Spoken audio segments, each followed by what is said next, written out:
when you know your mission, you also know that you have to take care of yourself. And this is also what I do on a daily basis. I have my complete days are planned out, and I take my walks every morning. Okay, not every morning, but like majority of the days I take my walks, because I found something that gives me power to unload.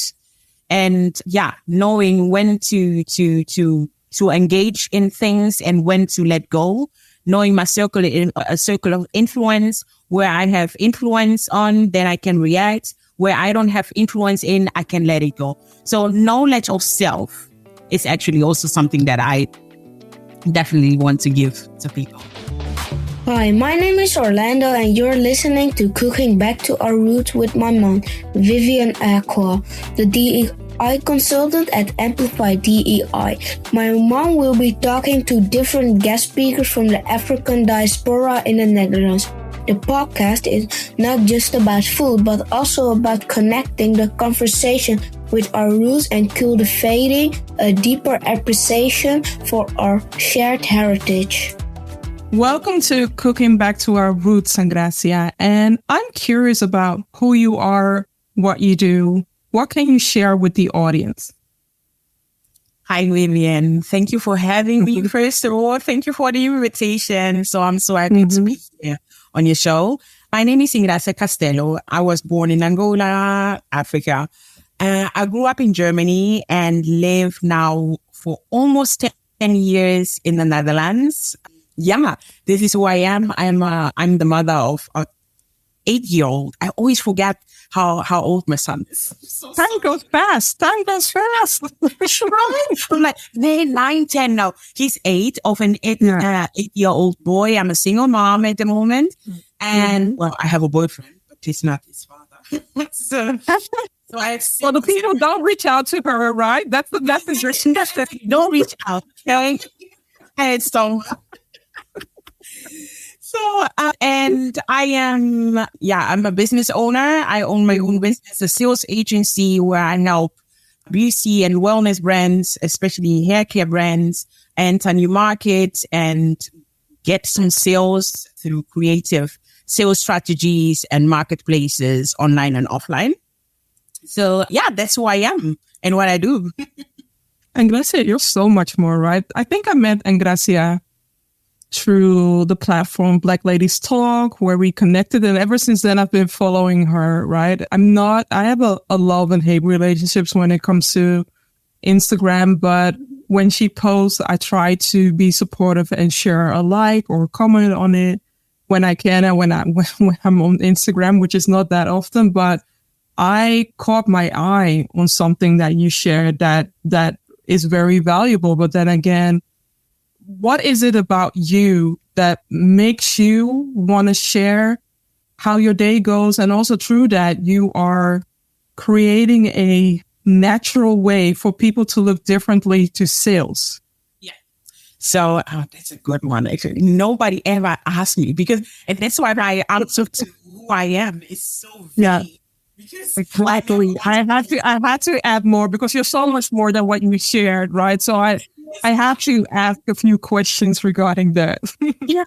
Thank you for opening this door. So basically what you said, I'm so much more than just a mom and business owner who owns a sales agency. I am actually, how I describe myself, I'm a spiritual being and who is here on this earth with the purpose to help other people. And this is where I come with answering your questions, why I share about my day, because I believe that I've gone through a lot of trials and tribulations in this life, and I've managed or found ways to coach myself to become this person that I am today, like my healing process. And this is kind of what I document, because I know that there are people out there just like me who have no support system, for example, who have no one to go to talk or to do. Well, you just ask for help.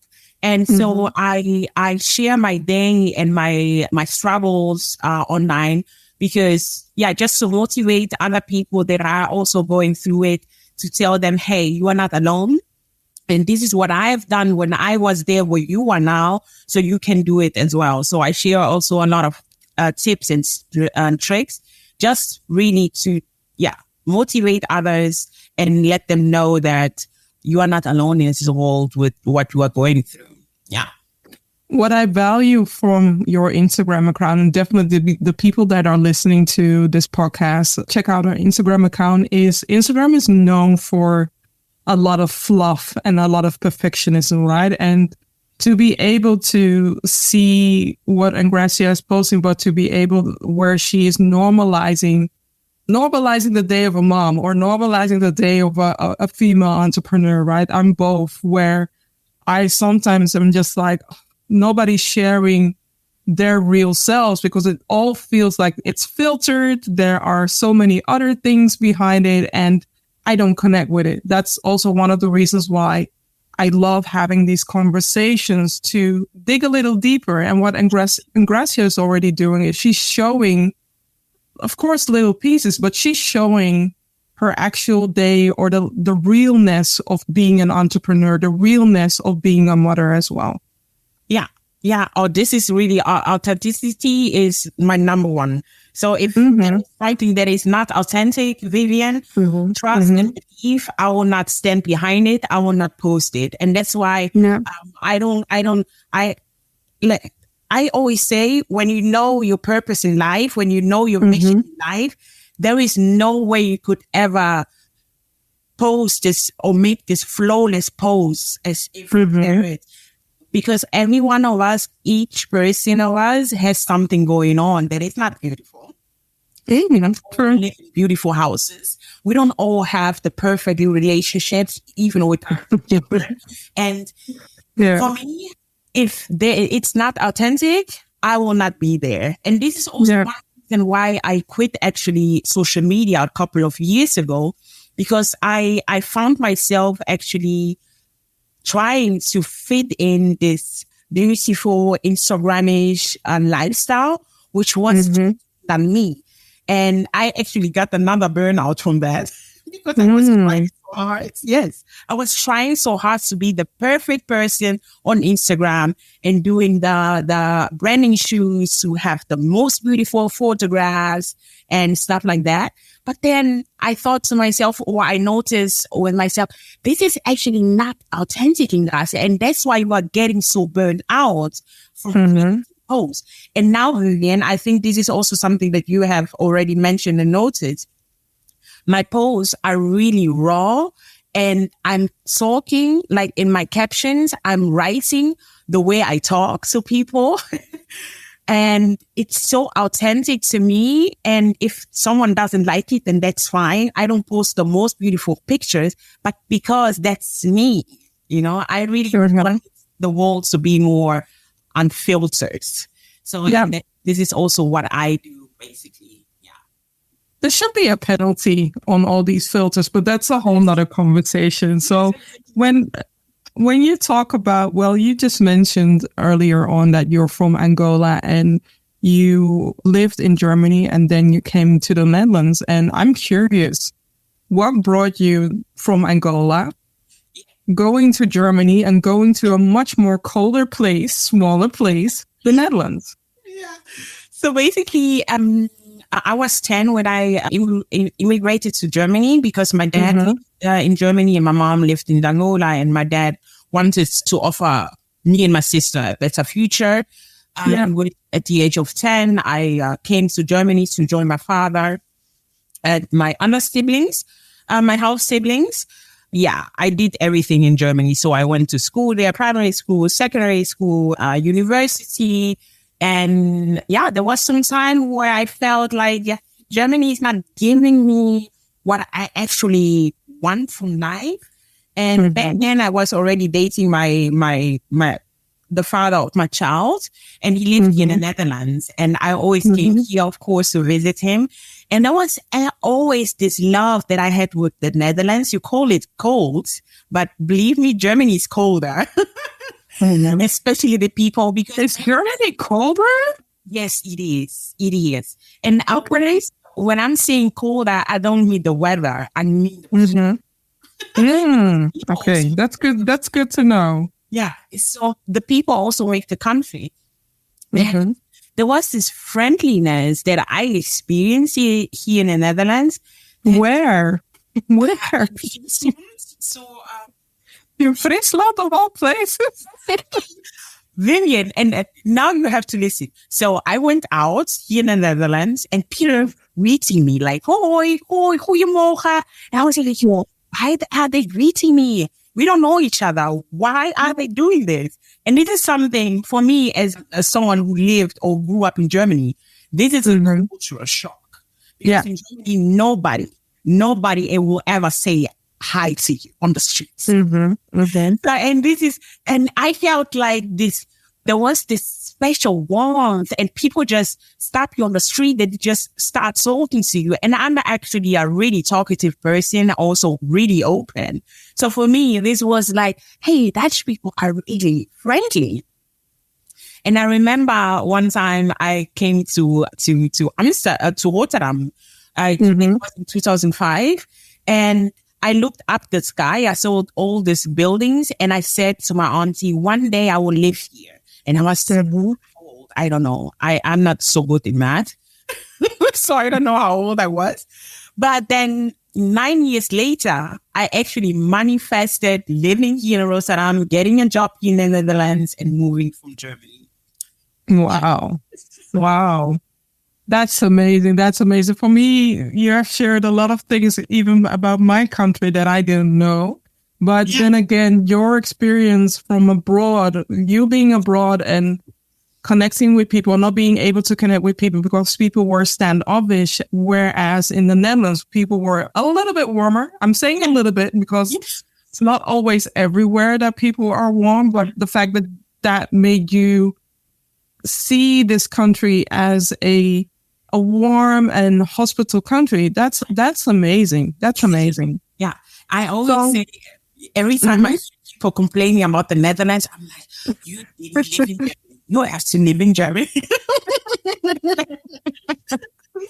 Well, the parts of Germany that I went to are more international places, so I haven't yet encountered that, but I don't want to encounter that from Germany, right? I'm also a person that believes in, the friendliness in people and people being respectful. And so far, Germany has definitely ticked the boxes on that matter. And I recently reached out to you if you want to speak on the podcast. And why did you say yes to that?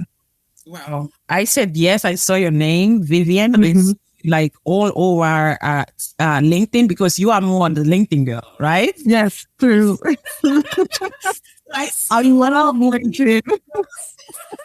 I know you're a LinkedIn girl, so I also see your posts on LinkedIn. And I'm always amazed by what you do and the people you interview. And I see the quality of your work. And of course, I have to say yes immediately because it's such a high quality podcast that you have. Also, another thing that I love is you are opening a platform where we can share our stories as African descendants here in the Netherlands or here in Europe, I would even say. Yeah. And I love this idea. So 3 reasons. And my third reason is actually you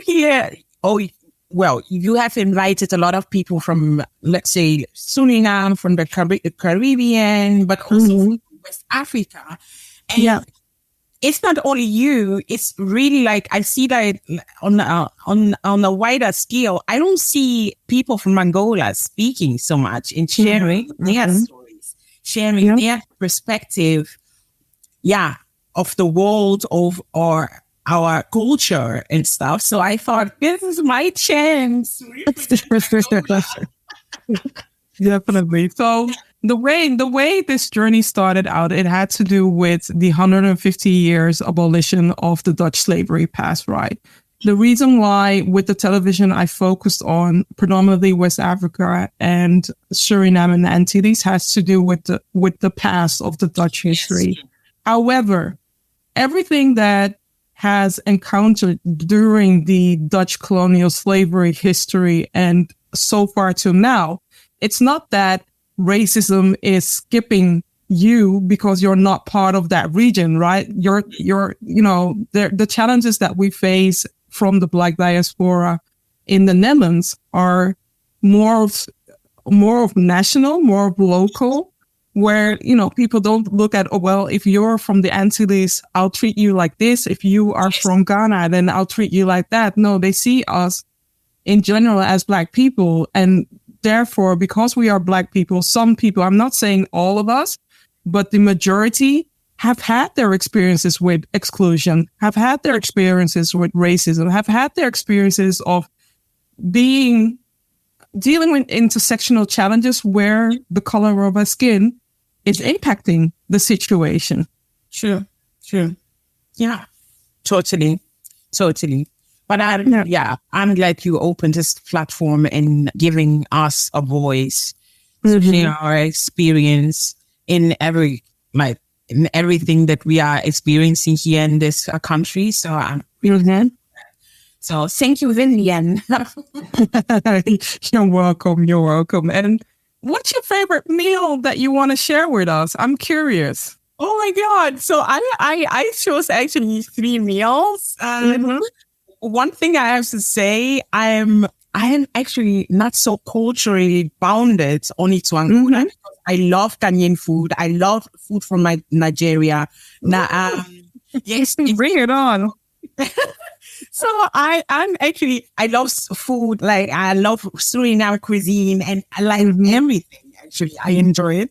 But then I felt like a little bit limited to Angolan food. So I chose 3 meals. One of my favorite meals from Angola, because this is also a complete history that I have to tell, but I will keep it short. So I'm from the northern part of Angola. And the northern part is on the border to Congo. So the northern part and Congo have a lot in common. So it means like a lot of food also that they eat in Congo. We in the northern part also eat it. And there is one dish that me and my son will love forever. It's fungwa. Basically, these are dried leaves. Yeah. Really thin, and then you put it and you cook it with peanut butter, and I put also some palm oil in it, and you can put in there dried fish or fresh fish. I love it with fresh fish because it just gives it a special flavor. So it's called fungwa, and we eat it with food, and it's it's an amazing dish. And my mother is a specialist of fungwa. And even though I didn't grow up with her, I kind of also hear that I am one of the best fungwa cookers. So I always say, maybe my mom had it in her genes and she transferred it to me. Yeah. So fungwa is really like one of the dishes that I really love, even though we don't eat it that much. At least once a month, trying to cook. So is it intensive to cook? Is that the reason why? Yeah, I thought so. It's always intensive to cook. It takes so much time, right?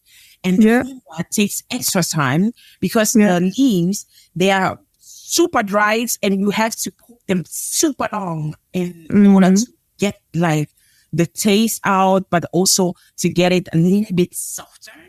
I mean, it's not meant to be super soft, but at least. Yeah, so it takes a little bit, at least like 2 hours, 3 hours to cook. So that's why I don't cook African that much here at home. You're not the only one. Right. So many meals are not made for just 15 minutes or 30 minutes, right? They take a long, long time to prepare. With the lifestyle that we have here, it's really exactly. We can't do that. And that's why it's like weekends, Saturdays or Sundays, like the days that I cook African food, actually. Yeah. Then I have like the whole day, the time while I'm cooking, while I'm cleaning and listening to my songs. So like my mother always did. I take this tradition with me. Yeah. And what's number 2? Number 2 is kalulu. It's more the kalulu. It's called kalulu, And it's also, you have different versions. You have calulu de peixe, so calulu with fish, or calulu de carne seca, so calulu with dried meat. And I love it actually also with fish, because we in Angola, we eat a lot of fish. Yeah. I think, because we live on the water, so we eat a lot of fish. And I love fish anyways. So it's actually, again, leaves with some okra. You can put okra in it. You can put fish, or maybe if you want the other variation, you could put dried meat in it. And this is also another dish that you eat with fufu. Yeah. It sounds like the kalalu that is eaten, or the kalalu stew or soup that is eaten in the Caribbean, right? Yeah, true. Because they also have, one soup that you also put the meat in it, and then they have some banana leaves? Did you put there? Yeah, banana leaf or elephant ears. Yeah. You also have that one. Yeah, exactly. Because this one is also with banana leaves, and banana leaves. This is one dish actually that doesn't cost that much to cook, because the banana leaves, they are already super soft. So the okra is also super soft, so you don't need to cook it long. So this is also one of the dishes that I love a lot. And it, like the full one, for example, is really heavy. And the kalulu is more soft. Like, how can I explain it? It's not that heavy, because it's really light. You have the fish, you have the okra, which is very healthy. Okra is very healthy. Exactly. And the banana leaves also, and the fish. So actually it's a more healthier soup, now that we are talking about it, actually. Yeah. And that's why it's not that heavy. So I love that one. And then the third one, I just chose for okra a stew. Yeah, that's my favorite too. You have the Ghanaian version. You have the Nigerian, the Angolan version. But I also have my own version. I love to cook my okra stew with palm oil. I'm really a big palm oil fan. Please don't judge me. But we Africans always cooked with palm oil. Well, I know that the Dutch and doctors are not a fan of palm oil, but then again, in peanut butter, there's a lot of palm oil, right? There are so many conservatives where they are using palm oil. Whilst in my previous season of cooking back to our roots, I did, however, share that you don't have to have a liter of palm oil. You can also mix it up with normal oil so that you still have that flavor, but then again, without the heaviness of the palm oil as well. Exactly. And this is actually what I do. I learned it from my auntie to mix both oils instead of one oil in it. So I just use the flavor, because I really love the flavor of palm oil. So I really love it. The flavor that it gives to food. It's like, and I work for a palm oil company. So where palm oil sits in. Also here in the product, it's basically everywhere. Everything, basically palm oil is in there. So my okra stew is really just palm oil, okra, and then I sometimes really eat it vegetarian as well, because I try not to eat that much like meat or fish or whatsoever. So a lot of vegetarian dishes. And then I also just mix some leaves in it, whatever leaves, sometimes even spinach. Yeah. And then I have my okra stew, and it's so good. It's really so good. Without any meat, without any fish, just the vegetables, and I have my soup. I mean, you have already sold all these 3 dishes where people are thinking like, where can I taste it? Where can they join you, right? So many questions that people are asking you, like, when are you going to make, one of these dishes for Quebec? And I'm just like, I don't know, John. I don't know what I've done. Maybe if you come with a new format where you can cook, then I can cook like for a whole group of people, and then they come and taste. That will be awesome. That will be definitely awesome. I'm gonna have a moment to think about it. So it's recorded, right? So I can keep you up on that promise. And I have a question, because you watched part of Cooking Back to Our Roots, the new season. What did you learn from what you have seen so far? What did I learn from what I've seen so far? So basically, wait, was chemo in your new season, or was it the... No, chemo. Yes, chemo will be broadcasted at the end of November. So while we are recording, just to clarify, right, it's the 19th of November when we are doing this episode, and chemo will be next weekend. Okay, because I'm really excited to listen to him because I love everything that chemo does. But what I learned, I'll make sure to let him know. But what I learned so far is actually that all of us, we are actually, we have so much more in common than we think. Yeah. Because I see that a lot of Surinamese or Africans or people from the Caribbean, we try to split each other. It's like, no, they are from there, they are from here. But if you look into the core, we have so much more in common than we think. It's not only like our skin color that kind of connects us, but also if you look into our languages, like in Suriname, in Sanatongo, or Sahamakan, the languages that you speak, there are so many African words that I learned. But also the dishes that we cook, the ingredients that they have in the Caribbean or they have in Suriname and we in Africa, it's kind of really like the connecting dots. So like the most important lesson that I learned, we are actually one. And like trying to split each other in groups is actually just damaging us more than we would want to. And that the most important thing is, just coming together and see ourselves as one folk to work together. Instead. Yeah. If you look at us, just the way that in the US, right? In the US, you have different races.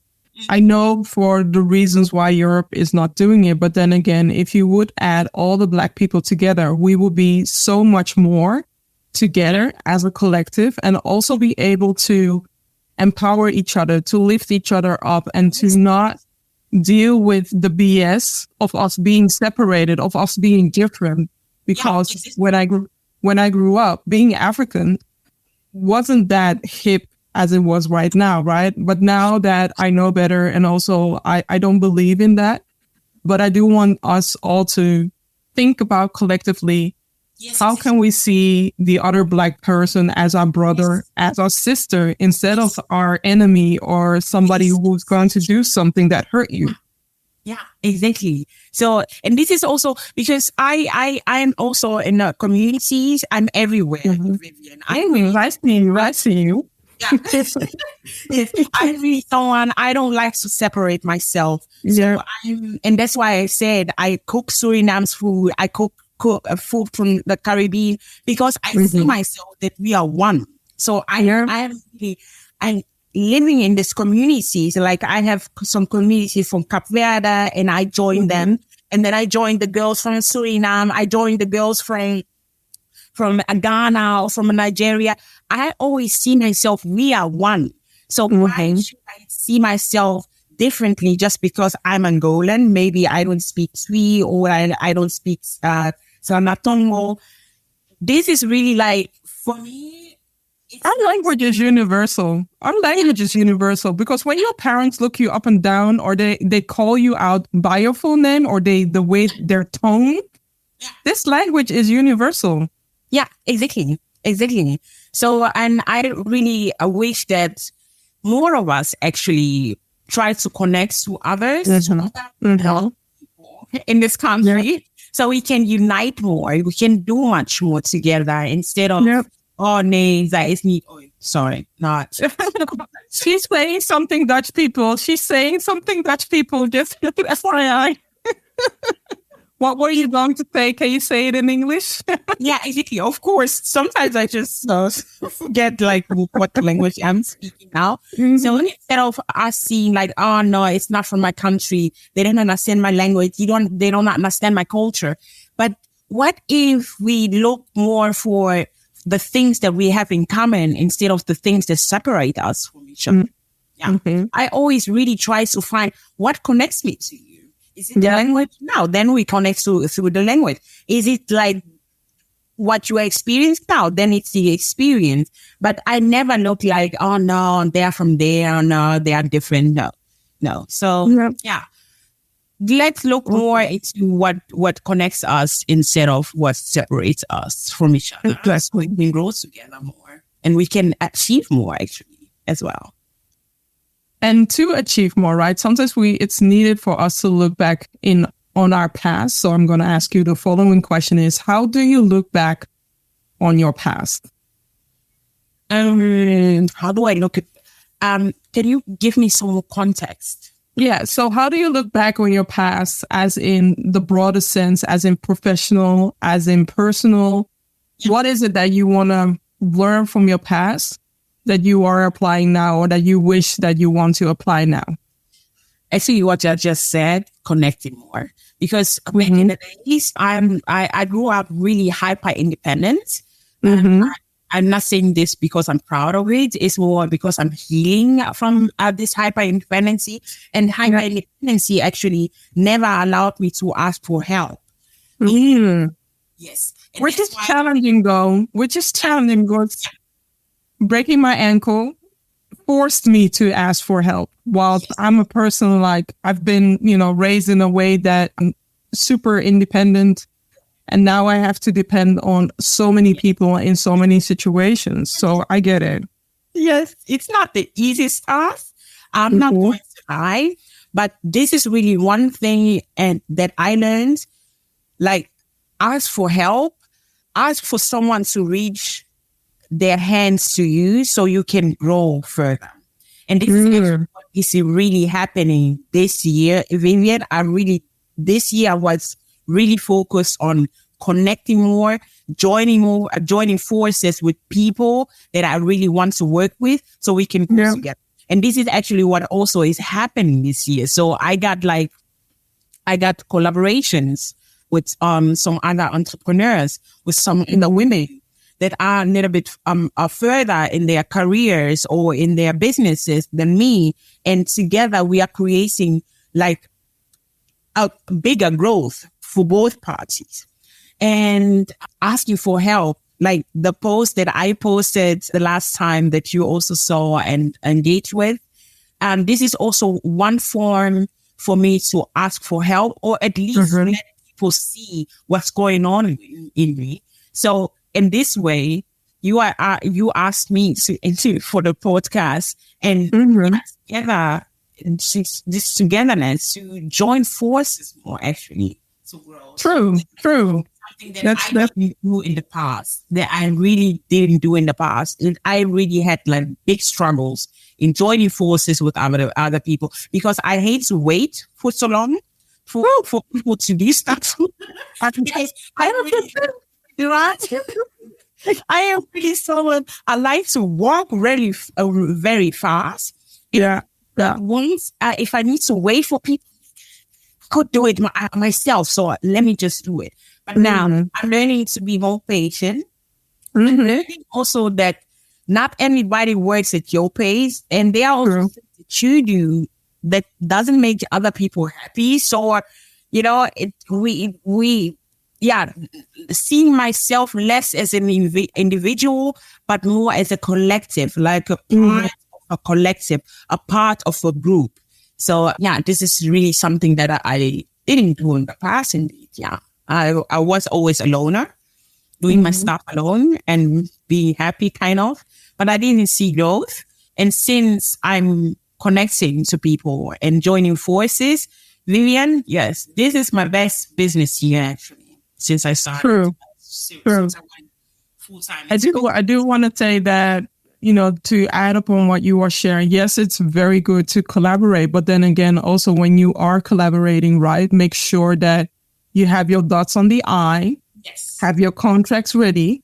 Yes. Because unfortunately, there have been situations where people who you think they act professional or think that, you can trust them, you can trust them. And it saddens me sometimes that, especially within our community, that you have to come to a certain degree that you have to involve the law or seek out certain situations, right? So I just want to make sure that whatever you do, I'm all for collaborating, but I am a non-BS woman, whereas when I trust you, I give everything to you.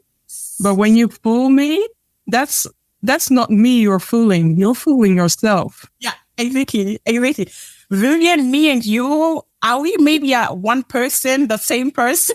Because this is actually we should have had a date before even doing this. We should have been having a lot. Like, is she me? I'm gonna say, wait a second, what? Is she talking about me? Can she read my mind? Because exactly what you said, and I had it as well, unfortunately. Yeah.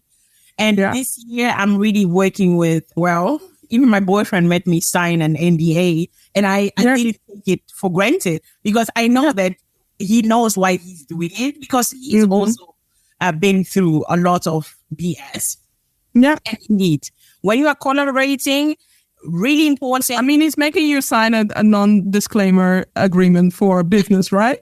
Yeah, exactly. For business. Yeah, okay. Just to be short, I mean, there are couples out there that do an NDA, right? That do an NDA, but just to be short. We are one of the couples that sign NDAs.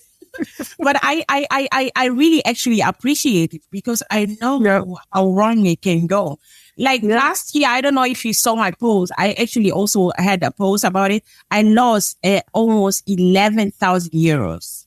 Wow. Because I trusted people with my time, with my money, with my expertise. I gave them everything because I trusted that they will pay, but they didn't. Yeah.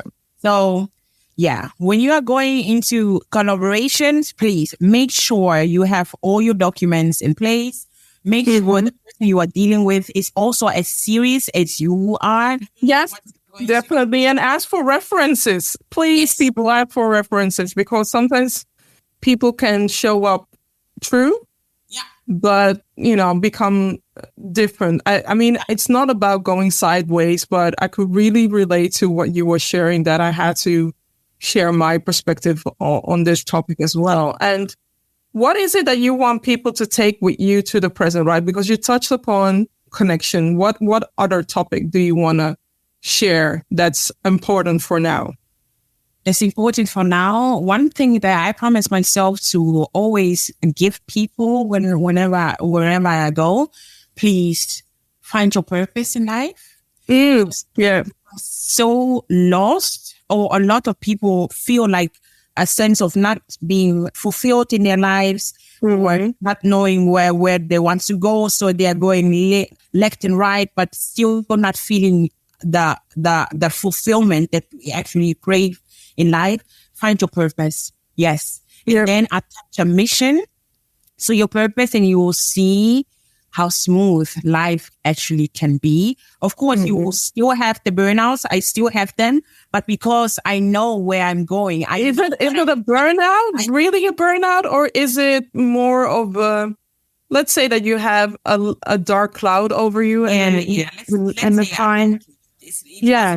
Burnout. I had like 4 years ago. I call it actually semi-burnout. It doesn't even exist, this word. But let's say you still have difficulties in your life. You will still encounter some situations in life that are really hard to deal with. But if you know your purpose, if you have a mission, trust me, you always come above or everything. This is really something that I noticed since I know my purpose, or I have discovered my purpose and I have attached a mission into my life.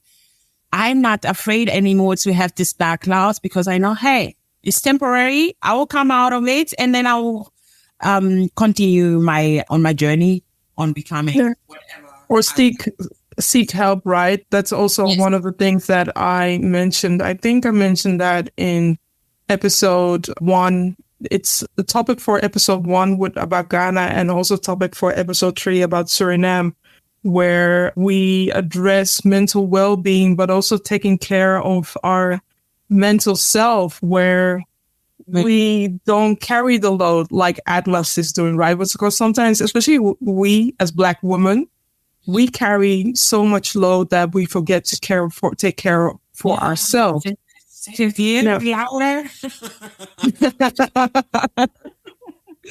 Exactly. So definitely. Can I just add something to that? Because definitely. Yeah, something really important. And well, when you know your mission, you also know that you have to take care of yourself. And this is also what I do on a daily basis. I have my complete days are planned out, and I take my walks every morning. Okay, not every morning, but like majority of the days I take my walks, because I found something that gives me power to unload, and knowing when to engage in things and when to let go, knowing my circle of influence, where I have influence on, then I can react. Where I don't have influence in, I can let it go. So knowledge of self is actually also something that I definitely want to give to people. Yeah, definitely. I agree.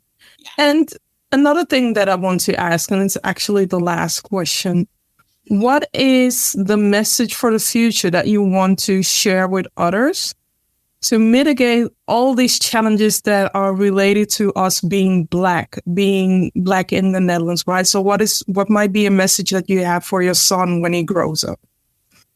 When my son grows up, actually, the message that I will give it to him is, you have power. Yeah, you have power. Because what I see a lot is that a lot of Black people, they give their power away by seeing themselves as the world hates me because I'm Black. Yeah. I didn't get this job because I'm Black. People are looking at me because I'm Black. And this way, you are actually giving your power away and put yourself into a weak position. And the way I see myself is more important than the way I think people see me. Yeah. So, having power, this is also how I see myself. I see myself powerful. Really, I went into job interviews and believe that I'm so powerful. I am so knowledgeable. There is actually no way they will ever deny me this job. And if they deny me, then it's on them. I always never gave my power away. Never. And I think this is also something has a lot to do with energy. People feel your energy. True. Like this weak position of, anybody hates me, and you're victimizing yourself. The world will feel it, and then they will see you as a victim. But instead, see yourself as a powerful being. And also the other thing that I want to address is, nowadays I'm an entrepreneur. I have my own business, but we have options. Yes. So if you are an employee, that's totally fine, right? If you are an employee with a hustle, that's also totally fine. Or if you are a freelancer, have your own business, that's totally fine. Find your grind, because you have to know you have so much more options. Exactly. So much more options. So much more. And this is where the power comes in, because if you see yourself powerful, you so many doors that you can actually enter, But if you see yourself as the victim, there is no way, like your vision is blurred because you see yourself limited anyway. But if you see yourself now, wait a second, I have so much knowledge, and I am a kind person. I am this and that. And I'm not talking about being full of yourself, because I'm totally not full of myself. I'm really humble, but I know myself enough to know that what I bring to the table is powerful. And if this job doesn't want me, I will open my own business and do the same. This is actually what I did with my own sales agency. So I worked in sales for so long, but then I wanted to enter like a new sales, well, I didn't want to only do sales anymore. I wanted to be like a representative. But because I had no experience as a representative for beauty brands, nobody would take me. So what did I do? I opened my own sales agency. Why? Because I knew that I have these options. If they don't want me, I will open it myself and I will make it work. You are definitely quoting what you're saying is me at the moment right now, but also what Ava DuVernay is sharing, right? Ava DuVernay is the amazing filmmaker, and she has created so many amazing movies where she's telling our narrative, right? And her quote goes, I'm not going to continue knocking on that old door that doesn't open for me. I am going to create my own door and walk through that. Oh my God. Is it romantic being an entrepreneur? No, because I cry. I assume you cry. You hit a wall. I hit a wall. There are so many trials and tribulations of being an entrepreneur. But then again, I have my own influence. I have my own control. And for me, what matters most is I can amplify my psychological safety because of this experience. Oh my God. I love that. I love this so much. Thank you for sharing. I had to. We are too much alike. Oh my God. That's so beautiful. Yeah. That's so beautiful. Yeah. So we have options and we have power. Yeah. So let's use it.